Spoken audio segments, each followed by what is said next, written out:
महाभारत में एक कथा है कि पितामह मृत्युशैया पर पड़े हुए हैं और इंतज़ार कर रहे हैं कि सूरज कब उत्तरायण में आएगा, तब अपना शरीर को त्याग करेंगे।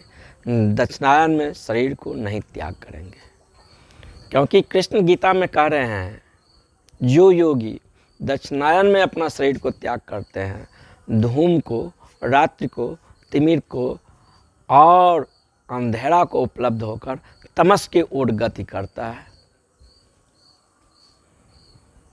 तो उसने इंतज़ार किए कि ये जो सूरज हैं उत्तरायण में कब आएगा। जब उत्तरायण में आएगा तब मैं अपना शरीर को त्याग करूँगा। शास्त्र में एक ऐसा मान्यता था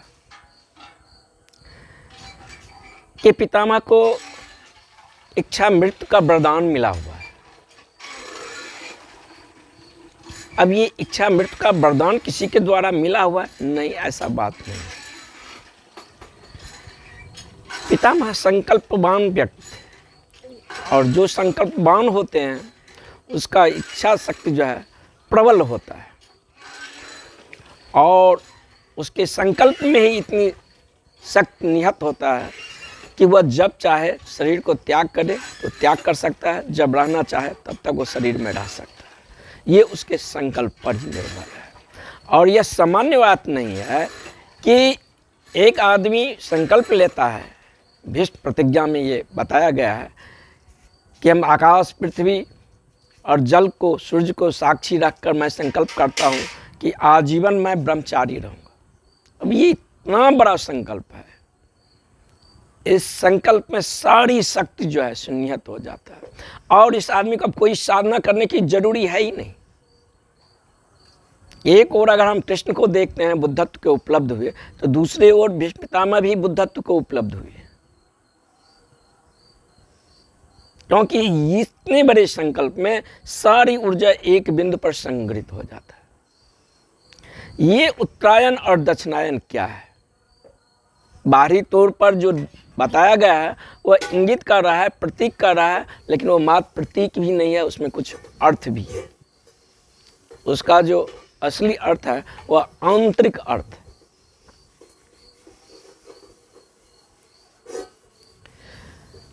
सूर्य जीवन का केंद्र बिंदु है और सूर्य के बिना जीवन संभव ही नहीं है और संपूर्ण काम वासना का जो केंद्र है वो सूर्य है।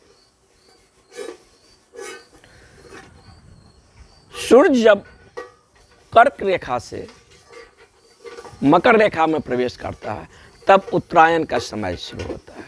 जब ये उत्तरायण का समय शुरू होता है, पृथ्वी सर्वाधिक रूप से अधिक जीवंत और एलाइव होता है।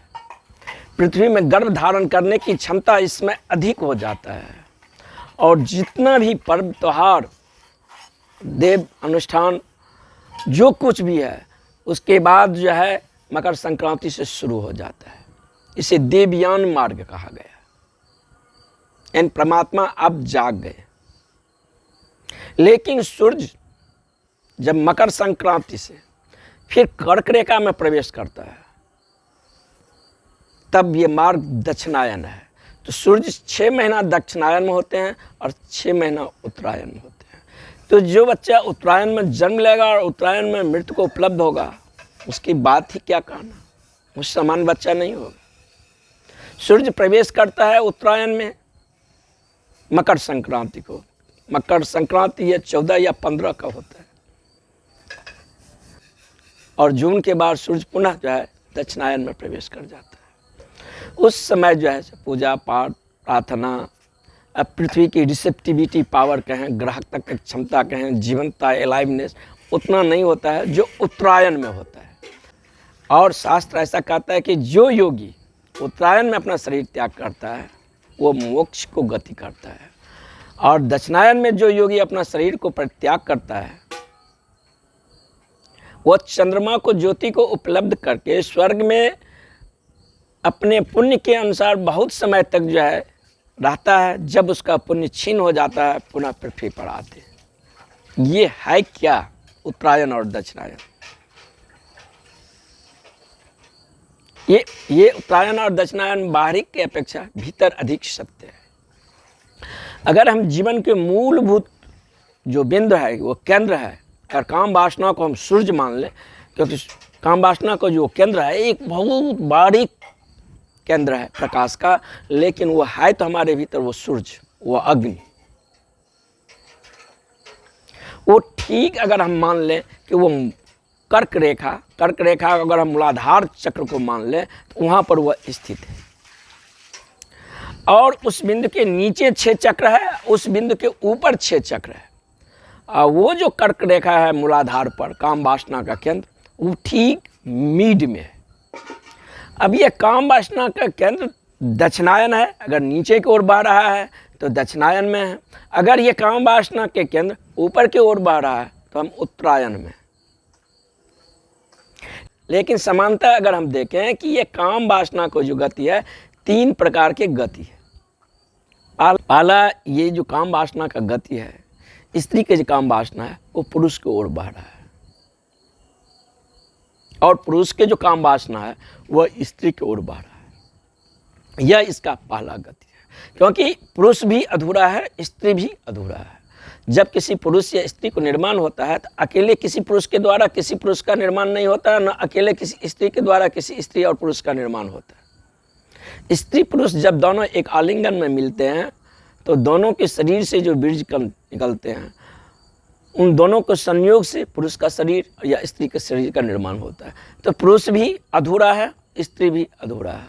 वह अपने अधूरा को पूरा करने के लिए बाहर एक यूनिट पैदा करने के लिए पुरुष शरीर स्त्री शरीर के आकांक्षी हो जाते हैं, स्त्री शरीर पुरुष शरीर के आकांक्षी हो जाते हैं, और दोनों बाहरी तल पर एक यूनिट का निर्माण कर चाहते हैं ताकि बाहर हम स्त्री पुरुष एक दूसरे से मिल लें। लेकिन बाहर के तल पर जो मिलना है वो क्षण भर के लिए मिलना है। संभोग के क्षण में वह जब अंतिम क्लाइमैक्स के क्षण पर उतरते हैं तो उस अवस्था में जो हमारी स्थित होता है, क्षण भर के लिए हम जैविक ऊर्जा के द्वारा, बायो एनर्जी के द्वारा इतनी आविष्ट हो जाते हैं कि विचार रुक जाता है, शरीर स्थिर हो जाता है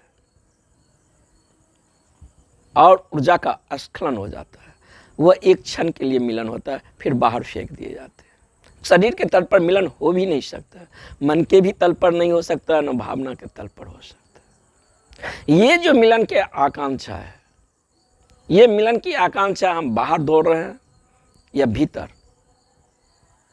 कहाँ हमारी यात्रा है, इस पर निर्भर करता है। तो एक तो पहला गति है जो कि ये जो काम वासना जब तक बहिर्गमन है, पुरुष की काम वासना स्त्री को तलाश कर रहा है, स्त्री के काम वासना पुरुष को तलाश कर रहा है, एक गति इसका है, ये है।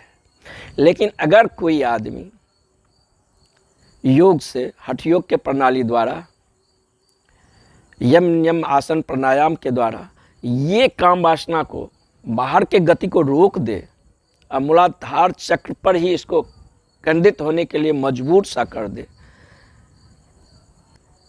तो इस व्यक्ति में ये काम वासना का जो बायोलॉजिकल है, बाहर जो गति है वो तो रुक जाएगा, लेकिन मूल केंद्र पर जो है काम वासना के, लेकिन मूलाधार केंद्र पर जो है काम वासना, वहाँ जो है एकत्रित हो जाएगा। अगर ये ऊर्जा यहाँ से ऊर्ध्वरेतस हो जाए, ऊर्ध्वगमन हो जाए, वर्टिकल एक्स में गमन करने लगे, तो व्यक्ति के भीतर जो ईगो है वो मेल्ट हो जाता है, पिघल जाता है, और सहस्त्रार को छेद कर ऊर्जा ब्रह्मांड में विलीन हो जाता है, और योगी मोक्ष को उपलब्ध हो जाते हैं। लेकिन ये दूसरा गति हुआ। एक तीसरा भी गति है। अगर ये ऊर्जा मूलाधार चक्र पर केंद्रित हो जाए, ऊर्ध्वरेतस न हो और बाहरी गमन न करे, बायोलॉजिकल जो उसका रूट है वो कट गया हो, तो ये ऊर्जा नीचे की 6 चक्रों को ओर बहना शुरू कर देता है। योगियों को इस 6 चक्र का अनुभव हुआ है, लेकिन उसे बताना वो जरूरी नहीं समझा है। तो ये ऊर्जा नीचे की ओर गमन करने लगता है। तो ये भी अति प्राकृतिक है, अधोगमन भी अति प्राकृतिक है, और ऊर्ध्वगमन जब हमारा ऊर्जा होता है, ऊर्ध्वरेतस होते हैं, तो वो भी अति प्राकृतिक है। तो ऊर्ध्वगमन जो अति प्राकृतिक है, तो उसमें ऊर्जा ऊपर की ओर जा रहा है, हम ऊर्ध्वरेतस हो रहे हैं।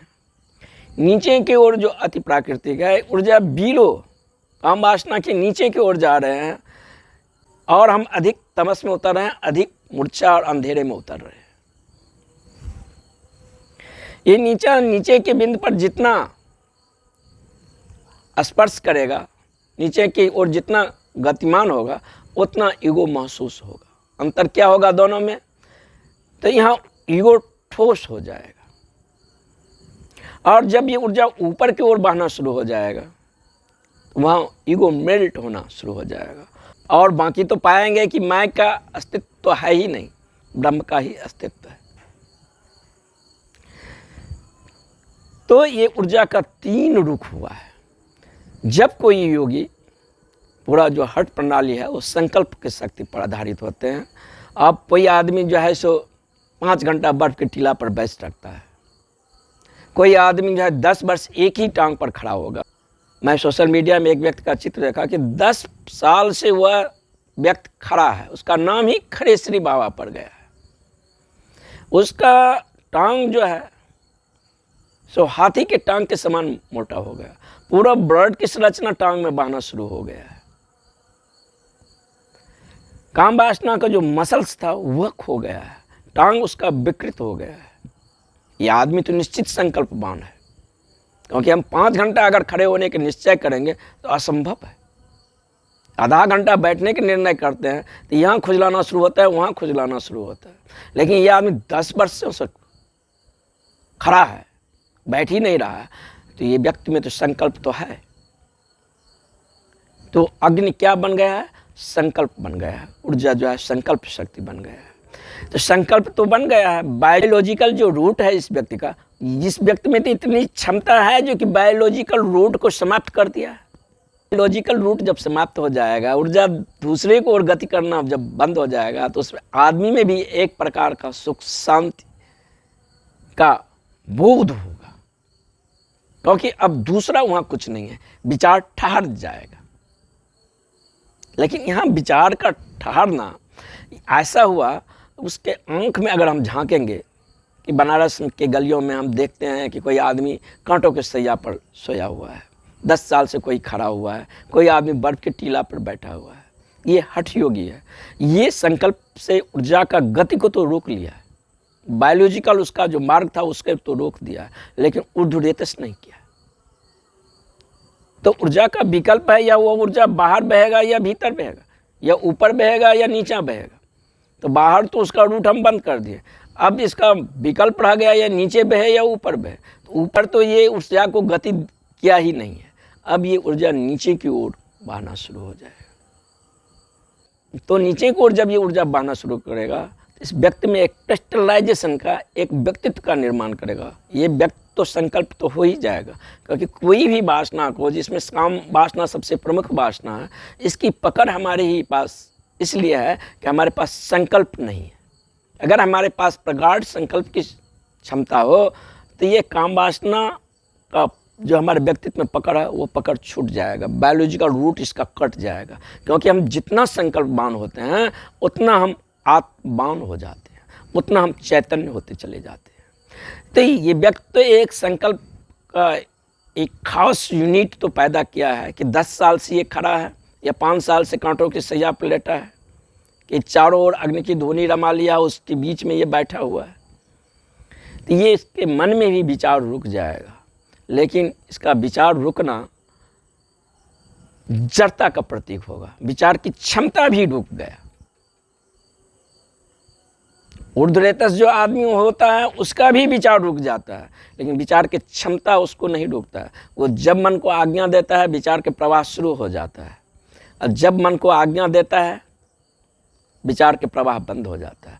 लेकिन इस आदमी में विचार करने की क्षमता ही समाप्त हो गया है, जड़ हो गया है। इस आदमी की आंखों में हम झांकेंगे तो एक जीवंतता नहीं मिलेगा, पत्थर के समान इसका आंखें जो है स्थिर हो गया होगा, एक जड़ता महसूस होगा। लेकिन जो आदमी ऊर्ध्वरेतस हो गया है उसको आंखों में एक एलाय मालूम होगा, एक जीवंतता उसके आंखों में हमें महसूस होगा।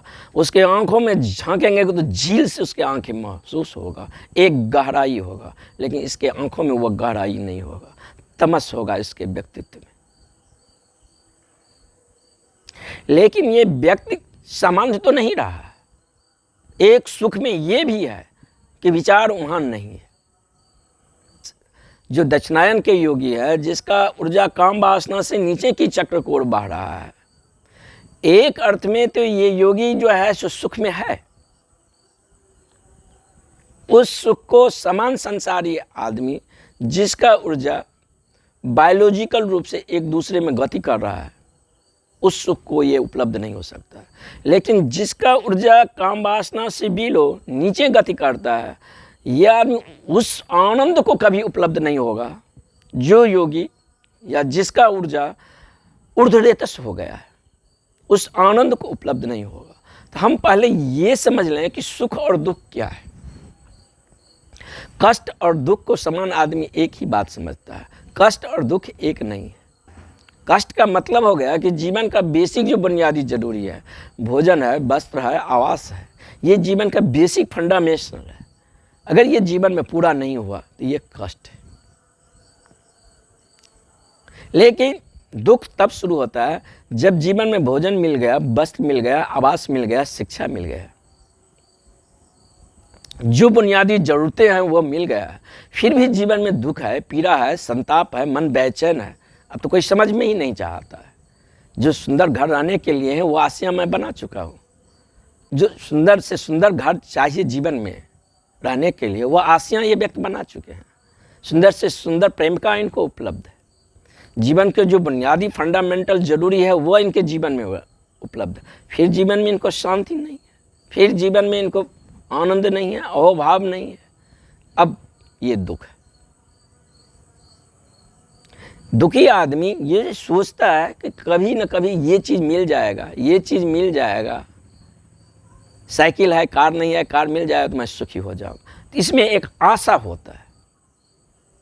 अधिकतर जो आदमी मंदिर, मस्जिद, गिरजा, गुरुद्वारा में प्रवेश कर रहा है, उनके जीवन में ये मांग नहीं है कि परमात्मा मुझे मिल जाए।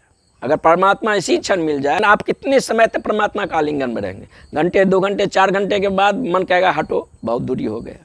यही तो होता है। प्रेमी प्रेम का एक दूसरे का आलिंगन में आता है, क्षण के आविष्ट होता है, फिर लेकिन थोड़ा ही समय और ठहरा दिया जाए तो विकर्षण पैदा होता है। जहाँ भी आकर्षण होगा वहाँ विकर्षण होगा। तो हमारे मंदिर, मस्जिद और गिरजा में जो आदमी प्रवेश कर रहा है वो परमात्मा का आकांक्षी नहीं है, या उनके परमात्मा पर प्रेम है इसलिए वो वहाँ जा रहे हैं, नहीं। उनके जीवन में दुख, संताप और पीड़ा है, और एक दुख, संताप, पीड़ा से बचने के लिए वो मंदिर में गया है। लेकिन अगर विज्ञान मनुष्य के जीवन से दुख, संताप और पीड़ा को विदा कर देगा, क्योंकि आदमी की मांग छोटे छोटे हैं, घर नहीं है, आवास नहीं है, नौकरी नहीं है, बीमार है, इस सब पर विज्ञान सारे आविष्कार कर लिए हैं, और मनुष्य को अनेकों आयाम से जो है सो हम, और मनुष्य को अनेकों आयाम में उसको सहायता कर रहा है। आज पृथ्वी पर, अमेरिका में ये सारी सुविधा हो गया है। जो मनुष्य मंदिर, मस्जिद और गिरजे में जाकर मांगता है वह लगभग वहाँ के नागरिकों को ये सारी सुविधा मिल गया है। अब उसके समझ में ही नहीं होता है जो इतनी सुविधा मिलने के बाद जीवन में दुख क्यों है। ये वास्तविक दुख है। ये दुख जब जीवन में आएगा तो आदमी अब तलाश में चलता है, अब खोज में करता है ये दुख से कैसे समाप्त हो। अब तो उनके पास कोई आशा भी नहीं है कि जीवन में सिस्टम सुविधाएं हो जाएगा, अच्छा मकान हो जाएगा, कि अच्छा घर हो जाएगा, कि अच्छी शिक्षा हो जाएगी, कि अच्छे स्वास्थ्य होगा, या भोजन मिल जाएगा अच्छे से अच्छे, तो जीवन में सुख हो जाएगा, क्योंकि वो सब मिल गया है। फिर भी इस आदमी के जीवन में दुख है। आखिर दुख है क्या? अब यहाँ युवक देखते हैं जो एरोप्लेन में चल रहा है, वो एरोप्लेन से उतरकर जो है भिखारी के वेश में इधर उधर भटक रहा है, 2, 4, 5 पैसे मांगकर भोजन करता है, उसको उसमें तृप्त होता है, क्योंकि सुख भी उबाता है। जो आदमी कार में चल रहा है वो आदमी कार से उतरकर साइकिल पर चढ़ रहा है, अब उसे साइकिल चढ़ने में उसे आनंद है। जैसे हम स्वादिष्ट से स्वादिष्ट ही खाना खाते चले जाते हैं तो बीच में टेस्ट बदलते हैं, इसीलिए सुख भी उबा देता है, लेकिन दुख उबाता नहीं है। दुख में तृष्णा रहता है, आशा रहता है, ये मिल जाएगा तो हो सकता है भविष्य कल अच्छा होगा, कल स्वर्ग आ जाएगा। लेकिन जिसके जीवन में सुख आ गया है, अब उसके जीवन में तो कोई आयाम भी नहीं रहा है। यहाँ से व्यक्ति खोज कर सकता है अब परमात्मा के मंदिर में प्रवेश करने के लिए। अब वह परमात्मा के मंदिर में ही जाएगा तो संसार के डिजायर लेकर नहीं जाएगा, संसार के वासना को लेकर नहीं जाएगा, क्योंकि वो सब संसार उस व्यक्ति को दे दिया।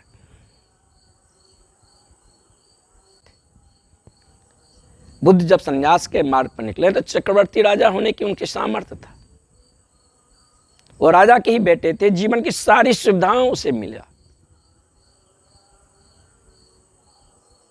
फिर भी जो संन्यास के पथ पर गए तो उनके जीवन में तब कोई मांग नहीं होगा। सुंदर से सुंदर स्त्रियों को जी लिए थे, सुंदर से सुंदर आवास उनको मिला हुआ था, सारी जो है स्वराज की सुविधा उनको मिला था। अब उनके जीवन में तो उस प्रकार का सुख के तृष्णा होगा नहीं। तो ये जो नीचे के यात्री है ये भी अति प्राकृतिक है, ये दक्षिणायन मार्ग के अनुगामी हैं, लेकिन इनके जीवन में सुख होगा, आनंद नहीं होगा। आनंद का मतलब होगा जहाँ सुख भी नहीं है वहाँ और न दुख है, दोनों विकल्प समाप्त हो गए, क्योंकि सुख और दुख एक ही सिक्के के दो विकल्प। दुख चुक जाएगा, सुख आएगा, सुख चुक जाएगा, दुख आएगा। हम किसी व्यक्ति को जब शत्रु बनाते हैं उससे पहले उसे हमें मित्र बनाना पड़ेगा। हम किसी अजनबी के प्रति शत्रुता नहीं करते, मित्र ही शत्रु में बदल जाता है, क्योंकि हम सिक्का के पूरा परिप्रेक्ष्य को देख ही नहीं देखते।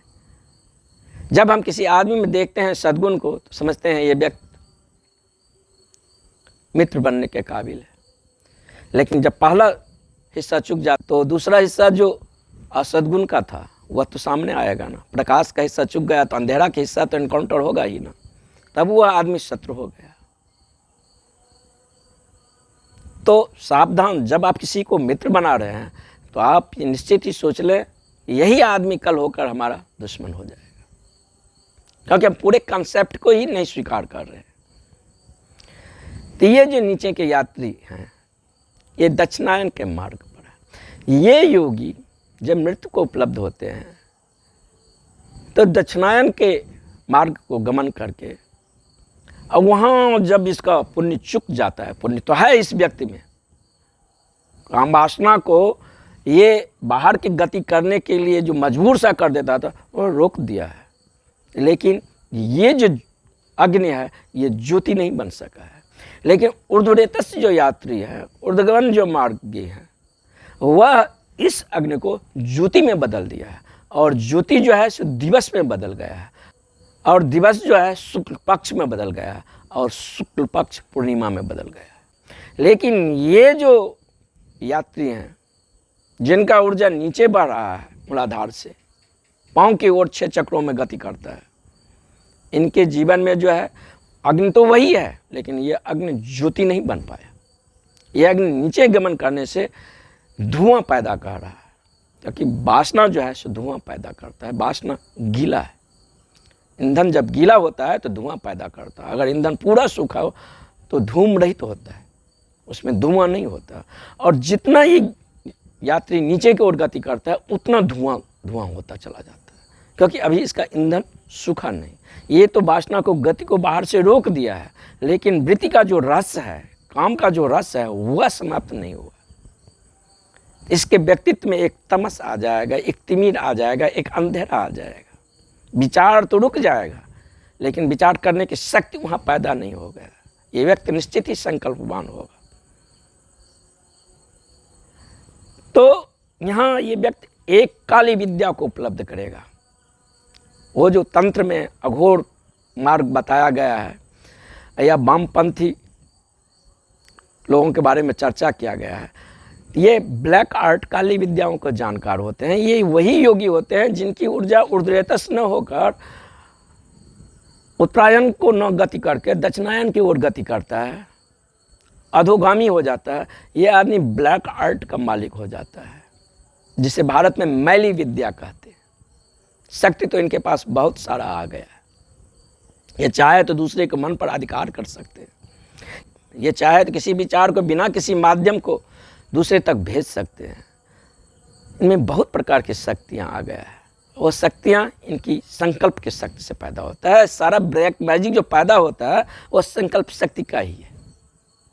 हम जितने संकल्पवान होते चलते हैं, हमारे एक बिन पर क्रिस्टलाइज होना शुरू हो जाता है, केंद्रीकरण होना शुरू हो जाता है। जब शक्ति एक बिंदु पर क्रिस्टलाइज होकर केंद्रित हो गया है, अब मार्ग 2 आयाम में खुलता है।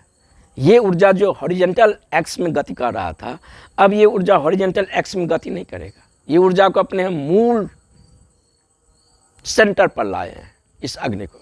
लेकिन ये अग्नि अगर ऊपर की ओर यात्रा कर ले तो ज्योति में बदल जाएगा। ज्योति जो है दिवस में बदल जाएगा, दिवस शुक्ल पक्ष में बदल जाएगा, शुक्ल पक्ष पूर्णिमा में बदल जाएगा।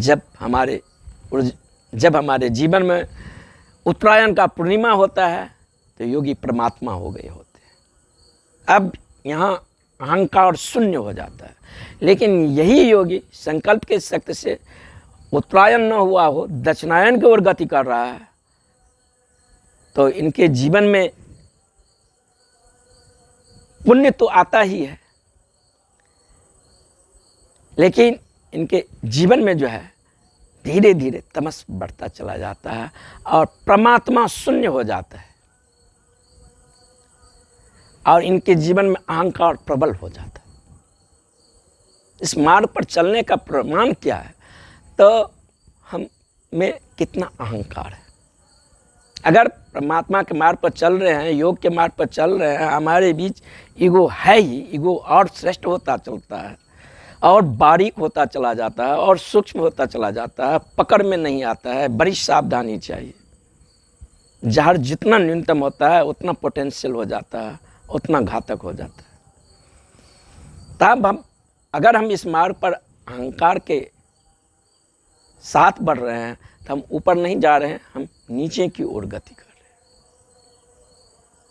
हैं। इसीलिए बुद्ध ने आत्मा और परमात्मा दोनों को अस्तित्व को अस्वीकार कर दिया। साधक पूछ रहे हैं कि क्या वहाँ आत्मा है? बुद्ध मुस्कुरा रहे हैं। आनंद है? मुस्कुरा रहे हैं। क्या कहे? वहाँ मैं ही नहीं है, अहंकार ही नहीं है, वहाँ कुछ है ही नहीं जिसे बताया जा सकता है शब्दों के द्वारा। हमारा भाषा बौना हो जाता है जो उस बात को कहा जाए, ये संभव ही नहीं है। और इसी कारण भारत ने बुद्ध को खदेड़ कर बाहर कर दिया। अर्नाल्ड ने लाइट ऑफ एशिया में कहा है कि बुद्ध जैसा ईश्वर शून्य और उन जैसे ईश्वर तुल्य व्यक्ति पृथ्वी पर दोबारा नहीं हुआ है। आज हमारे देश के प्रधानमंत्री बाहर के मुल्कों में जाता है, वहाँ ये नहीं कहते मैं कृष्ण के देश हूँ या राम के देश हूँ क्यों हूँ, वहाँ कहते मैं बुद्ध के देश से आया। पूरा विश्व बुद्ध से लाभान्वित हुए हैं, हम ही उनसे लाभान्वित नहीं हुए। तो कृष्ण कहते हैं जो योगी उत्तरायण के पक्ष में अपने प्राण को त्याग करते हैं वह मोक्ष के अधिकारी हो जाते हैं। उनके जीवन का सारा संताप और पीड़ा समाप्त हो जाता है, उनके जीवन में आनंद आ जाता है। जो योगी दक्षिणायन के पथ पर अपना शरीर को त्याग करते हैं वो भी उस लोक में जाकर पुण्य को उपलब्ध होकर पुण्य के फल चुक जाने से पुनः पृथ्वी पर आते हैं। ये क्या है उस लोक में? और क्या और कोई लोक है? जीवन का तल है। कृष्ण कह रहे हैं गीता में कि योगी को उस स्थान पर ध्यान करना चाहिए जो स्थान न अत्यधिक नीचा हो न अत्यधिक ऊंचा हो। क्यों? कि चेतना का 3 लेयर है। अत्यधिक बुरा आत्मा वह जो दूसरे को पीड़ा देकर, दुख देकर, संताप देकर सुख होता है। उसके जीवन में सुख का कोई और आयाम है ही नहीं। दूसरे को सुख देकर, दूसरा जब महल बना लिया तब हम सुखी हो, तो ये व्यक्तित्व में एक स्पॉन्टेनियस होना तो है, चाहिए ही। तो दूसरे के सुख में हम सुखी हो। लेकिन ये जो बुरा आदमी है दूसरे को पीड़ा देकर, दुख देकर, संताप देकर ये सुखी होता है। ये बहुत सारे तमस में होते हैं, इनके जीवन में कोई आयाम ही नहीं, बहुत भारी होता है इनका चित्त और ये गंदगी में ही रहना इनका स्वभाव है। इनके जीवन काल में भी देखें तो ये आसपास एक गंदगी के वातावरण क्रिएट करके रखते हैं। साफ सफाई इनके जीवन के मुख्य अंग नहीं होते। ये आदमी जब मरता है तो ज़मीन के अत्यधिक नीचे लेयर में ये गति करता है, जहाँ खड्ड हो, खाई हो, सड़ा हुआ पानी हो, इस प्रकार के जो सिस्टम है जहाँ पर, वहाँ ये होकर गति करता है। इसीलिए वास्तुशास्त्र में कहा गया है कि घर के आसपास खाई खड्डा ये सब नहीं होना चाहिए, उसमें बास दोस्त होते हैं, क्योंकि इन प्रकार के आत्माएं उसी में रहते हैं। और यहीं पर भी किसी के जीवन में दुख संताप पीड़ा देकर ही इनके जीवन में आनंद आया, तो अब जब ये पृथ्वी से चल दिए हैं तो वहाँ भी ये दूसरे को दुख संताप पीड़ा देने की प्रयास करेंगे। इसे ही हम प्रेत कहे हैं। एक मीडियोकर आत्मा हुआ जो सामान्य है, जो दूसरे के जीवन से उतनी दखल नहीं है, उसका अपने जीवन में अपने आप पर फोकस है, अपनी महत्वाकांक्षा है, अपनी ड्रीम है, इसको पूरा करने के लिए अपने जीवन में उलझा हुआ है। दूसरा पर उसका कोई फोकस नहीं है। कैसे मेरे जीवन में जो है अच्छे से अच्छे मकान बन जाए, अच्छे से अच्छे प्रेम करने के लिए स्त्री को खोज लें, अच्छे से अच्छे अपने जीवन को व्यवस्था दे दें, अपना महत्वाकांक्षा को पूरा करें। ये मीडियोकर आत्मा हो गया, ये बीच लेयर में चलता है। अत्यधिक श्रेष्ठ आत्मा जो योग पथ के अनुगमन किया हो, वो हाई लेवल का वह आत्मा एक हाई लेवल के तल पर जो है जीता है। उस तल पर जब हम पहुंचते हैं तो उस तल पर जो उस तल पर जब हम पहुंचते हैं तो एक अलग गुरुत्व केंद्र के आसपास रह जाते हैं। उसी प्रकार का थॉट होता है, उसी प्रकार का तरंग होता है, उसी प्रकार को वेव होता है, उसी को हम आत्मसात करके उस तल पर हमारा जब पुण्य चुक जाता है, रहने का अधिकारी खो जाता है हमारा पुण्य, जब पुण्य चुक जाता है तब हम नीचे गिरते हैं। और नीचे के तल का जब पृथ्वी का दाम्पत्य का स्तर बहुत बुरा हो जाता है, तब इस तरह के आत्माओं को जन्म देने के लिए जब गर्भ उपलब्ध होता है, तब इन प्रकार का आत्मा को जन्म मिलता है। अब जैसे एक हिटलर है, हिटलर ने कहा कि एक एक आदमी को मारने के लिए एक एक गोली कहाँ से लाऊं, तो 5-5 हजार आदमी के एक रूम में बंद कर देते थे गैस चैम्बर में, और बटन ऑन करते थे, आदमी वाष्पीभूत हो जाता था। कितना दुर्दांत ये हत्यारा होगा। ऐसे आदमी को जन्म देने के लिए इनके माता पिता को हजारों वर्षों तक कसाई खाना में जब काम करेगा, तब एक हिटलर जैसा व्यक्ति को, चंगेज खां को, नादिर शाह को, तैमूरलंग को जन्म दे सकता है। तो ये बात रेजोनेंस रखता है कि दाम्पत्य का जीवन कैसा है, दाम्पत्य का जैसा जीवन होगा उसी प्रकार का जो है आत्मा उसके गर्भ में प्रवेश करेगा। ऐसे नहीं कहीं कोई चला जा रहा है। ये अस्तित्व एक गहन नियम के फॉलो करता है, वह है समस्वरता का नियम। हमारा व्यक्तित्व, हमारा कर्म, हमारी रेखाएं जिसके साथ समस्वरता को उपलब्ध होते हैं, उसी प्रकार के गर्भ में हम प्रवेश करते हैं। तो उत्तरायण वह योगी है जिसका ऊर्जा ऊर्ध्वरेतस हो गया है, ऊर्ध्वगामी हो गया है। दक्षिणायन वह योगी है जिसका ऊर्जा काम केंद्र से नीचे की ओर बहना शुरू हो गया है, और नीचे के चक्र से गुजरता हुआ काम केंद्र से वह नीचे और तमस में प्रवेश कर रहा है। ये दक्षिणायन के योगी है। लेकिन एक बात है, इनमें संकल्प है, ये भी पुण्य जीवन में कमाया है, जब इनका पुण्य समाप्त हो जाएगा पुनः पृथ्वी पर आएंगे। लेकिन सौभाग्यशाली वही है जिसने अपने ऊर्जा को ऊर्ध्वगामी कर लिया है, ऊर्ध्वरेतस कर लिया है। उनके जीवन में न दुख है न सुख है, उनके जीवन में आनंद है। दुख और सुख जब तक होगा कारण से होगा, आनंद अकारण होगा। जब आपके जीवन में कोई ऐसा चीज आए, जब आपके जीवन में कोई ऐसा क्षण आए जो बिना कारण को आप आनंदित हैं, अहोभाव में हैं, खुश हैं, ये आनंद है।